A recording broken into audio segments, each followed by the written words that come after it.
Alright, today's video is not a showcase. It is a bit of a preview of what you can see when I do the Namor showcase in about a week or two from now. And for me, it's just like Namor at this point is starting to become underrated in a sense. And I know what you're thinking. When you think of Namor, you think of either overrated or outdated. But for me, it's starting to become the exact opposite because Namor has a niche. Namor fills that niche very well. And that's how it's been for a very long time. And I feel like people just kind of leave that as is and just say he's only there to fill that certain niche. But for me, I'm just like, what if we go beyond that? What if we take him into fights you would never imagine Namor taking? Like this Man-Thing boss right here, for example. Who would dare take a 565 Namor into a boss like this? 815k health, just a ton of no's to worry about, a ton of poison damage coming at you, very strong poison damage, may I add. This fight just doesn't seem like it's for Namor until you just see it in action. Look how solid Namor is doing in this boss matchup.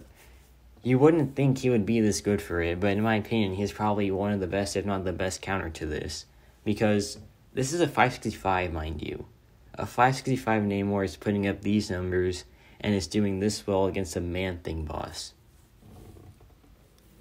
And he just finishes the fight just like that. Let's look at the time on this.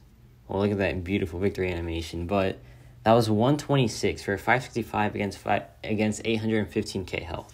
And, this is what excites me, man, because I am excited to take Namor into matchups where no one would think he would be good for, even decent for. And this is why I believe he's starting to become the most underrated mutant. If it's not him, it's another mutant, but I already have something planned for him as well. So that's the point of this video. I just want to do a couple quick fights and just talk over it and explain why I think Namor's so underrated. Because another thing about Namor is that he fits a lot of mutant tropes, but people don't really seem to realize it. For one, he has a ton of special attack damage. I know it's not in the form of prowess, but it's still a lot of special attack damage, right? And another thing is he inflicts a lot of debuffs, so it's starting to become a common mutant thing as well. There are some X7 notes that really want you to do that. And there's just more to what Namor seems to have at base. Another thing is that he is a mutant, so he can fit with the Professor X synergy. He can be a horseman, even though it's not really suggested, but it can still be useful for the bleed resistance and all that. There's just a ton Namor can do, and I feel like even though he's been out for over a year now, almost 2 years, I believe, there is still a lot that needs to be explored with this character, and I'm excited to do that.